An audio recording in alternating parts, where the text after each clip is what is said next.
Et j'ai réalisé que j'avais menti au policier, j'ai menti à la compagnie d'assurance. Le policier m'a demandé, « Est-ce que tu es vraiment sérieux? Tu veux vraiment accepter la punition ?» Il m'a dit, « Tu risques 1 an de prison et bien sûr, tu devras payer la pénalité à la compagnie d'assurance. » J'ai répondu, « Je dois me débarrasser de mes mensonges. J'ai menti pour toi et j'ai menti pour la compagnie d'assurance. Je suis prêt à payer le prix. » Il m'a alors dit, « Quand tu racontes une histoire vraie comme ça, je ne peux rien faire contre toi parce que j'en ai besoin moi-même. J'ai besoin d'être un homme libre, j'ai besoin de trouver Jésus. » Nous avons parlé, les yeux remplis de larmes, lui et moi, et nous avons vécu un moment de communion céleste ensemble.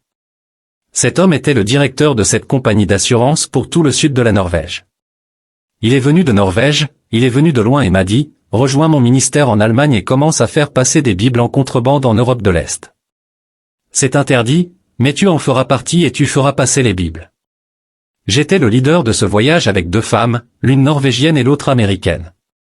Nous avons laissé la voiture à 1 kilomètre de la frontière, nous sommes descendus dans l'herbe verte et nous nous sommes agenouillés.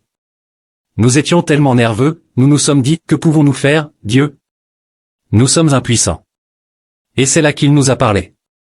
Quand j'étais jeune, j'avais été appelé par le Seigneur.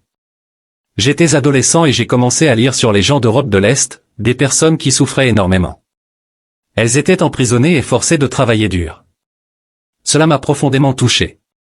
Et, à 16 ans, j'ai plié les genoux pour la première fois, pour vraiment suivre le Seigneur. Je suis allé dans une école de commerce et j'ai commencé à travailler dans le domaine des affaires. J'avais un très bon emploi que j'aimais. Je n'étais pas vraiment impliqué dans quoi que ce soit de négatif, j'étais un jeune garçon plutôt normal. J'aimais courir, faire du sport, skier en hiver, et je participais à de nombreuses compétitions. Mais Dieu m'appelait. Cela s'est passé un week-end. D'habitude, j'étais plongé dans le sport et je ne consommais pas d'alcool. Mais ce week-end-là, il n'y avait pas de compétition, alors nous avons bu du vendredi au dimanche. Le dimanche est arrivé, et nous étions toujours très ivres. J'ai pris ma voiture et j'ai pris la voiture et j'ai fait un trajet, mais j'ai fini par écraser ma voiture contre de grosses pierres, détruisant complètement le véhicule. J'aurais pu être tué, mais je n'avais pas de ceinture de sécurité. J'ai brisé le système de direction avec ma poitrine, et des bouteilles d'alcool ont été projetées sur ma tête. La voiture était complètement détruite, mais je suis sorti. Je ne savais pas vraiment ce qui s'était passé, mais j'étais toujours en vie, et je n'avais pas une seule goutte de sang sur mes mains ou mon visage, rien. Je savais que le moment était venu, non seulement d'être appelé par Dieu, mais de le suivre. Alors, quelques semaines après, je suis allé à une réunion et j'ai complètement donné ma vie à Jésus. J'ai dit au Seigneur, « Seigneur, tu sais que cette fois, c'est sérieux. Je n'ai pas d'autre vie. Je ne peux pas aller dans une autre direction. Je te suivrai complètement, quoi qu'il arrive. » Pour résumer, j'avais une assurance pour ma voiture, et la police est venue me chercher. Ils ne m'ont pas trouvé. Le lendemain matin, j'étais dans les journaux, et ils me recherchaient. Je les ai appelés, j'étais au travail comme d'habitude. Je leur ai dit, bien sûr, vous allez croire que j'étais ivre, mais je ne l'étais pas. Je n'avais pas d'alcool dans mon corps. Je leur ai demandé de venir à mon lieu de travail. J'ai demandé aux policiers de me rendre mon permis de conduire, et ils avaient récupéré toutes mes affaires de la voiture. Le mercredi, ils sont venus à mon lieu de travail et m'ont rendu le permis, les bouteilles d'alcool qui n'étaient pas encore vides, les vêtements et tout le reste. Ils m'ont dit quelque chose comme « prends soin de toi » ou autre chose. À ce moment-là, je n'étais pas encore vraiment converti à Dieu. J'avais été appelé, et Dieu m'a appelé à une école biblique de la mission de la jeunesse. En 1975, j'y suis allé, et là, j'ai confessé mes péchés. J'ai réalisé que j'avais menti aux policiers et à la compagnie d'assurance, qui m'avaient même remboursé de l'argent. J'ai promis à l'école biblique de tout confesser devant le Seigneur. Il y avait une longue liste de choses, et c'était très difficile pour moi. Je savais que lorsque j'irais voir les policiers, ils me diraient que j'aurais 1 an de prison. J'étais un homme libre, mais j'étais un menteur, un homme avec le mensonge à l'intérieur de moi. Alors, je me suis demandé, que puis-je faire? Tôt le matin, je suis sorti de mon lit, je me suis agenouillé et j'ai dit à Dieu, tu dois me donner de la force. J'ai dit au Seigneur, très sérieusement, je vais ouvrir ma Bible. Je n'étais pas très familier avec la Bible, je ne la connaissais pas vraiment bien. Mais j'ai ouvert ma Bible, et j'ai dit, Dieu, La première parole sur laquelle mes yeux tomberont viendra de toi. Je me suis agenouillé à 6 heures du matin, j'ai ouvert la Bible, et mes yeux sont tombés sur ces mots, rien n'est impossible à Dieu. Je m'en souviens encore aujourd'hui, 50 ans plus tard. Quand j'ai vu ces mots, rien n'est impossible à Dieu, je suis monté dans la voiture et je suis allé me confesser auprès du policier. Le policier m'a demandé, est-ce que tu es vraiment sérieux? Tu veux vraiment accepter la punition? J'ai répondu, je dois me débarrasser de mes mensonges, j'ai menti. J'ai dit au policier, j'ai menti pour vous, et j'ai menti pour la compagnie d'assurance, donc je suis venu tout confesser, et je suis prêt à payer le prix. Il m'a répondu, tu pourrais écoper d'1 an de prison, et bien sûr, tu devras payer une amende à la compagnie d'assurance. J'ai dit, je suis prêt à tout, j'ai besoin de me débarrasser de ce poids. Il a ouvert les dossiers et m'a demandé, sais-tu quelque chose à propos des délais de prescription? Que les choses vieillissent avec le temps, etc. J'ai répondu, oui, je sais quelque chose à ce sujet, mais je n'ai aucune idée si c'est 1 an, 2 ans, 10 ans, ou 20 ans, je ne sais pas. Il m'a dit, si tu étais venu me voir 2 ou 3 jours plus tôt, tu aurais dû payer l'amende. Mais en ouvrant les dossiers, je vois que cela s'est passé il y a plus de 2 ans. Tu es un homme libre, tu peux garder ton permis, et tu es libre maintenant. Mais bien sûr, tu dois aller voir la compagnie d'assurance et tout leur rembourser.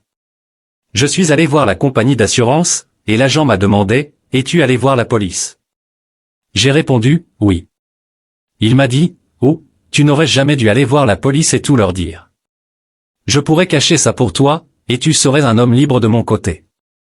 J'ai répondu, j'ai promis au Seigneur d'aller voir la police et de venir vous voir parce que c'était un lourd péché pour moi. Il m'a alors dit, eh bien, tu es stupide, tu n'aurais jamais dû aller voir la police. J'ai répondu, je l'ai déjà dit à la police, et je suis un homme libre à partir de là. Il m'a alors dit, si je n'entends rien de la part de la police, je ne peux rien faire contre toi, tu es un homme libre. Il a ajouté, je vois beaucoup de gens venir me voir tous les jours, et je peux voir dans leurs yeux qu'ils mentent, mais quand je regarde dans tes yeux, je sais que tu ne mens pas, et tu es un homme libre. Si je n'entends rien de la part de la police. Cela fait maintenant 50 ans, et je n'ai toujours rien entendu, donc je sais que je suis un homme libre. Il m'a dit, quand tu racontes une histoire vraie comme celle-là, je ne peux rien faire contre toi, car moi aussi j'en ai besoin. J'ai besoin d'être un homme libre, j'ai besoin de trouver Jésus. Nous avons parlé ensemble, les larmes aux yeux, et nous avons vécu un moment céleste ensemble. Cet homme était le responsable de la compagnie d'assurance pour tout le sud de la Norvège. Avant sa mort il y a quelques années, il se souvenait encore très bien de cette histoire. Il a donné sa vie à Jésus, et lors de ses funérailles, il y a eu un témoignage sur sa conversion et comment il a donné sa vie à Jésus à cause de ce témoignage. Après cet événement, j'ai ressenti très fortement que Dieu me disait que je devais quitter ce monde, quitter cette façon normale de travailler. Nous sommes dans ce monde, nous sommes bénis de travailler ici et d'y rester, d'être heureux, mais Dieu m'a dit, ce n'est pas pour toi. Tu dois te consacrer à plein temps. J'ai quitté mon emploi, j'avais une voiture que j'ai donnée à des amis qui en avaient besoin, une famille des îles Féroé qui voyageait partout en Norvège. J'ai ressenti que je n'avais pas besoin de posséder quoi que ce soit. J'étais un homme célibataire, je n'avais besoin de rien d'autre que de Jésus complètement dans mon cœur. Je suis allé à un séminaire, et j'ai rencontré un prophète, un vrai prophète. Il y a beaucoup de prophètes dans ce monde, mais lui était un vieil homme, venu directement de Nouvelle-Zélande, il était comme un grand-père pour nous. Il enseignait pendant cette semaine, j'étais assis à l'arrière, je n'étais pas vraiment audacieux, un peu timide, et soudain, il a pointé son doigt vers moi et a dit, « Jeune homme assis là-bas à l'arrière, je t'appelle à un ministère à plein temps pour le Seigneur. Rentrez chez vous, préparez votre valise, et soyez prêts à partir dans d'autres nations pour mon ministère, a dit Dieu. » En 1977, un homme d'Allemagne est venu en Norvège, il venait de Munich, et il m'a dit, « Viens dans mon ministère en Allemagne et commence à faire passer clandestinement des Bibles en Europe de l'Est. C'est interdit, mais tu seras un de ceux qui y participera. » Je n'avais pas d'argent. Nous devions partir dimanche matin, et même le samedi, je n'avais pas un sou pour aller en Allemagne, à Munich. Nous devions payer le voyage aller-retour nous-mêmes, mais de Munich vers l'Europe de l'Est, il fournirait le voyage, les Bibles, et les voitures. Cependant, nous étions responsables de nous rendre à Munich, et même ce samedi, je n'avais toujours pas d'argent. Ce même samedi, j'ai ouvert la boîte aux lettres et il y avait de l'argent de l'administration fiscale. J'avais payé trop d'impôts sans le savoir, et cet argent m'a été remboursé. C'était exactement ce qu'il fallait pour aller à Munich et revenir en Norvège. L'été 1977, nous avons chargé la voiture en Allemagne avec 2500 Bibles. Nous sommes allés en Roumanie, à Bucarest. Le dirigeant de l'époque, Ceausescu, était très dur, semblable à un autre dirigeant fort comme Joseph Staline, qui avait tué beaucoup de gens. Nous étions prêts à aller en prison et à faire face à toutes les conséquences. La voiture était chargée de 2500 Bibles. Je voyageais avec 2 dames, et nous avons passé une semaine ou 2 ensemble dans la voiture, dormant et restant dans ce petit espace. Nous avons traversé 3 frontières de pays communistes, et la 3e était la Roumanie. Nous avions aussi sur nous au moins $5000 que nous devions remettre à ces personnes. Nous étions tellement nerveux. J'ai prié, Dieu, que pouvons-nous faire? Nous nous sommes arrêtés à 1 kilomètre avant la première frontière de la Yougoslavie. J'ai dit, je ne peux plus avancer, je suis trop nerveux pour continuer. Nous avons laissé la voiture 1 kilomètre avant la frontière, sommes descendus dans l'herbe verte, et nous nous sommes agenouillés, tellement anxieux. Nous avons prié Dieu, demandant son aide. Il nous a rappelé sa promesse d'être avec nous tous les jours de notre vie, et qu'il ne nous imposerait jamais plus que ce que nous pouvions supporter. Nous ne pouvions plus supporter cette charge, mais en priant, il nous a dit, vous n'entrez pas dans des pays communistes, vous entrez dans MESPI. Vous conduisez dans mes bras, dans mes mains. Vous n'avez pas besoin d'avoir peur, car je serai avec vous. Beaucoup de mes amis étaient déjà passés par là avant moi. Certains avaient été emprisonnés pour 1 jour, 2 jours, 1 semaine, mais ils en sont tous sortis. Je savais cela, mais j'avais peur, non pas pour 1 jour ou 1 semaine, mais parce que les communistes avaient l'habitude d'envoyer les gens en Sibérie pendant 20 ans ou 12 ans, et généralement, on mourait là-bas à cause du travail ardu et du froid. J'étais terrifié, je ne voulais pas cela, bien sûr. Mais Dieu m'a parlé, et nous avons trouvé la force de continuer jusqu'à la première frontière. Ils nous ont contrôlés pendant peut-être quelques heures, ils ont même regardé dans le réservoir de carburant avec des lumières pour voir si nous transportions quelque chose illégalement. Ils savaient que nous cachions quelque chose. Nous avions un compartiment secret dans le plancher de la voiture, et le véhicule était beaucoup plus lourd qu'une voiture normale, donc lorsqu'on est arrivé au contrôle, ils savaient que quelque chose n'était pas normal. Une partie des Bibles était cachée sous le siège arrière, et ils ont vérifié tous les sièges, les ont démontés, tout vérifié, sauf mon siège de conducteur. S'ils l'avaient simplement poussé vers l'avant ne serait-ce qu'une fois, ils auraient découvert ce qu'il y avait dedans, car c'était très lourd, du métal, vous savez, du métal lourd. Mais ils ne l'ont jamais touché. Ils ont touché à tout le reste, ont même vérifié le réservoir de carburant encore une fois, c'était lors d'un autre voyage et ont fouillé le moteur, mais jamais le siège conducteur. Ils ont même retiré le siège arrière pour vérifier, ont trouvé ma Bible personnelle, mais ils n'ont pas trouvé les 2500 Bibles que nous avions cachées. Ils ont vérifié à 100%, mais ils ne les ont pas découvertes. Nous avons ensuite franchi la 2e frontière et sommes arrivés à la 3e, celle de la Roumanie. Finalement, la voiture est tombée en panne, elle était trop lourde avec ses 2500 Bibles. Encore une fois, que pouvions-nous faire? Nous avons crié au Seigneur, « Seigneur, aide-nous, nous sommes impuissants. » Nous étions déjà entrés de plusieurs kilomètres en Roumanie, loin de l'Allemagne, la voiture pleine de Bibles, et nous ne savions pas quoi faire. Les 2 jeunes femmes qui m'accompagnaient étaient nerveuses et commençaient à perdre confiance en moi. J'étais le chef de ce voyage, et même si j'étais encore jeune à l'époque, il y a 50 ans, je me demandais ce que nous allions faire. Je suis allé chercher un téléphone. J'en ai trouvé un accroché à un mur et j'ai composé un numéro, mais rien ne s'est passé. Je suis ressorti encore plus nerveux, puis j'ai essayé une 2e fois d'appeler l'Allemagne, toujours sans succès. J'étais encore plus nerveux. La 3e fois que je suis sorti, une petite fille aux cheveux bouclés, ressemblant à un ange, je m'en souviens encore 15 ans plus tard comme si c'était hier, est venue vers moi. Elle était en Roumanie et parlait très bien l'anglais, ce qui, à l'époque, était aussi rare que de trouver quelqu'un parlant chinois en Europe ou en Norvège. Ce n'était pas normal, car ils n'apprenaient pas l'anglais à l'école à cette époque, ils apprenaient le russe et le roumain. Elle est venue vers moi, avec ses cheveux bouclés et lumineux, a levé les yeux vers mon visage et a demandé, « Que cherchez-vous, monsieur? Que puis-je faire pour vous aider ?» Je pense qu'elle avait environ 6, 7 ou 8 ans. Je lui ai répondu, « Ma voiture est en panne et je suis dans une situation désespérée, je ne sais pas quoi faire. » Alors elle a dit, « J'ai un oncle ici, je peux lui parler. » Elle a parlé à son oncle, et l'oncle a dit, « J'appellerai mon frère pour qu'il vienne demain matin regarder la voiture, car le système de direction est cassé. » Cette petite fille m'a été envoyée par Jésus, elle m'a encouragé. Le lendemain matin, à 6 heures, un homme est venu et a pu fondre un peu de métal pour réparer le système de direction, ce qui nous a permis de parcourir 20 à 30 km de plus pour atteindre Bucarest, la capitale de la Roumanie. Juste avant d'arriver à la capitale, la voiture est encore tombée en panne, et à environ 30 ou 40 km/h, nous avons traversé la rue et sommes arrivés directement dans un garage. C'était vendredi soir, environ 17 heures, et tous les mécaniciens étaient sur le point de rentrer chez eux. Je suis arrivé avec la voiture, les pneus cassés, et ils m'ont regardé en disant « Vous avez besoin d'aide ?»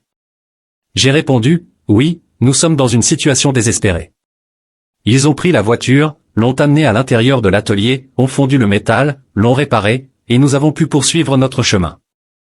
Nous étions toujours en route pour livrer ces 2500 Bibles. Ils ne savaient pas, et je dois vous dire que les policiers étaient tout autour de nous, vérifiant tout.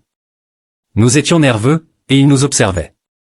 À la frontière, je pense qu'il y avait 12 à 15 policiers, répartis en 3 groupes différents, pour analyser notre langage corporel. « Pourquoi êtes-vous nerveux ? Vous avez l'air très nerveux, nous ont-ils dit. Vous devriez être un jeune homme heureux, en compagnie de 2 femmes, vous pourriez passer un bon moment, mais vous avez l'air nerveux. » Ils sont venus nous poser cette question. Mais vous voyez, nous sommes des êtres humains, nous sommes faibles, nous sommes forts, mais Dieu a promis d'être avec nous chaque jour, que nous soyons forts, faibles ou dans le doute.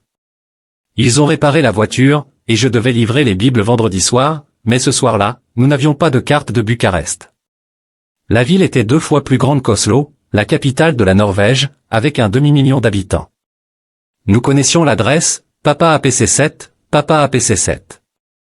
Je m'en souviens encore comme si c'était hier, mais je ne savais pas où c'était. C'était une route sablonneuse de 300 mètres de long à Bucarest.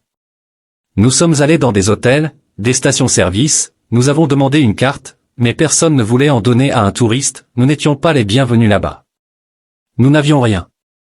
Nous avons crié vers le Seigneur vendredi soir, vers minuit, 1 heure du matin. Les policiers nous poursuivaient pour essayer de nous arrêter, et parfois je prenais des routes incorrectes pour les semer, et nous avons cherché un endroit pour dormir cette nuit-là. Le diable, bien sûr, est venu dans la nuit, pendant 2 ou 3 heures, en nous disant « Vous finirez en prison, vous êtes les personnes les plus stupides du monde. Vous voyez, vous êtes en train de détruire votre vie, et ainsi de suite. » Ce n'était pas un bon moment, mais Jésus était aussi là avec nous. Il nous a réconfortés. Nous nous sommes réveillés le matin, nous avons commencé tôt à chercher une carte, et vers 13 heures, samedi, nous avons conclu qu'il fallait abandonner. Pas de carte, nous ne savions pas où était Papa APC 7 dans le monde, et j'étais toujours le chef de l'équipe, un jeune homme doutant, faible, avec toutes ses incertitudes. Nous avons dit, Seigneur, nous rentrons chez nous en Allemagne avec toutes les Bibles, nous n'avons rien accompli. Alors que je m'apprêtais à dire aux femmes, nous prions là, de retourner à la maison, j'ai levé les yeux et j'ai vu une personne, à quelques centaines de mètres devant moi, qui venait droit vers nous, comme un chemin de fer en métal, vous savez, venant droit sur nous. Elle a traversé la route où nous étions et s'est arrêtée là où nous étions assis. Elle a demandé, « Que cherchez-vous » Nous avons répondu, « Nous sommes des touristes ici, nous n'avons pas de carte, nous avons besoin d'une carte pour trouver de bons endroits à visiter, des événements sportifs, et ainsi de suite. » Elle a dit, « J'habite ici, dans cet immeuble, au 8e étage. Je pense que c'est un bâtiment de 20 étages. Suivez-moi. » Je l'ai suivie dans les escaliers, elle a sorti une carte et je lui ai demandé, « Savez-vous s'il y a un match de football ou quelque chose de ce genre ici ?» Elle a répondu, « Oui, il y a un stade de football ici, et aujourd'hui, la Roumanie joue contre la Hongrie ou la Yougoslavie, quelque chose comme ça. » J'ai dit, « Oh, c'est intéressant, nous allons aller voir ça. » Et en regardant la carte, j'ai vu le nom Papa APC 7, pas exactement le numéro, mais Papa APC, près du stade de football. J'avais la solution, j'avais tout. Je l'ai remercié 1000 fois, j'ai pris la carte avec moi, je suis redescendu vers les 2 femmes et j'ai dit, je sais où c'est. Nous étions là, attendant simplement l'obscurité. Nous ne pouvions pas livrer les Bibles avant la tombée de la nuit. Mais quand l'obscurité est arrivée, nous avons sorti toutes les Bibles, 2500, de la voiture, les avons mises dans des valises, les avons cachées derrière quelques buissons, puis les avons transportées dans la maison. Ils nous ont reçus comme des anges venus du ciel, et il y avait 7 ou 8 personnes dans la pièce qui pointent à genoux tout le temps, les hommes et les femmes priaient intensément Dieu pour qu'il nous protège, pendant que nous transportions 2500 Bibles. Nous sommes retournés en Allemagne, et j'ai dit à Dieu, je ne suis pas capable de continuer pour toi, je ne peux plus le faire. J'avais perdu 78 kilos, j'étais épuisé. Le chef m'a dit de prendre 2 ou 3 jours de repos, ce que j'ai fait. J'étais un coureur, je pouvais même courir un marathon, j'étais en bonne forme physique. Donc, après 2 ou 3 jours, j'étais prêt pour un nouveau voyage. Nous avons de nouveau emballé 2500 Bibles, et ce voyage s'est déroulé comme un conte de fées, sans aucune pression. Mais j'ai appris une grande leçon en 1977, Dieu est avec nous dans les moments difficiles et dans les moments plus faciles. Je ne peux pas raconter toute l'histoire, mais lors du deuxième voyage, nous sommes tombés en panne de diesel. C'est alors qu'un homme est arrivé avec un bidon de 20 litres de diesel, courant dans la rue en nous demandant si nous avions besoin de carburant. Oui, ai-je répondu, nous n'avons plus de diesel. Vous voyez, lorsque Dieu nous appelle, il ne nous abandonne jamais. Je peux me tenir devant Dieu et lui dire, Dieu, que je meure demain ou aujourd'hui, je peux me présenter devant toi et dire que je suis désolé, je t'ai offert une vie misérable, mais tu ne m'as jamais abandonné, pas une seule fois. Pendant 50 ans, tu m'as permis de rester dans ce monde et de te suivre, et tu ne m'as jamais quitté. Je sais que tu étais avec moi.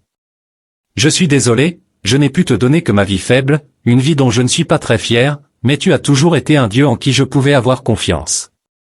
Que puis-je dire à ceux qui n'ont pas eu ce genre d'expérience avec le Seigneur? Je voudrais vous dire une chose, mettez-vous à genoux parce que vous êtes honnête avec le Seigneur. Lorsque vous vous mettez à genoux, allez peut-être dans une pièce seule, et parlez à Dieu.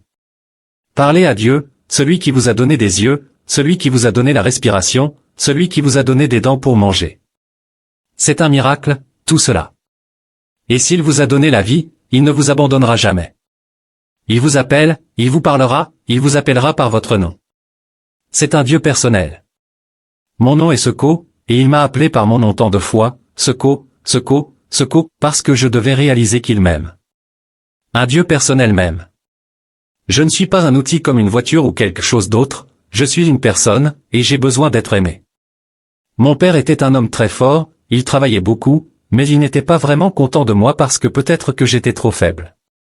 Il me donnait toujours plus de travail, et je n'avais pas le temps. Il était comme une ombre pour moi, il voulait que je travaille plus dur. J'étais le plus jeune et le plus petit de tous, alors il voulait que je travaille plus dur pour l'aider, mais j'étais trop faible pour ça. J'ai donc grandi avec un père qui m'aimait, mais qui n'était pas capable d'exprimer son amour pour moi. Quand j'avais 20 ans, puis 23 ans, Dieu a commencé à me parler et à me dire, « Seco, je t'aime, je t'aime. » La première chose qu'il m'a dite, c'est, « Je suis tellement satisfait de ta vie. » Et je n'étais pas du tout heureux de moi-même, je pensais que j'étais plutôt misérable. Et Dieu m'a parlé, j'avais 23 ou 24 ans, « Seco, je suis tellement satisfait de ta vie, je suis heureux de toi. » Et c'est ce qui a commencé à se produire. Et maintenant, presque 50 ans plus tard, il me parle toujours personnellement, « Je suis heureux de toi, je suis satisfait de toi, et quand je t'appelle à aller quelque part, je serai avec toi. » Tu peux aller n'importe où, au pôle Sud, au pôle Nord, en Amérique, en Chine, en Russie, peu importe. Quand Dieu t'appelle, tu es en sécurité.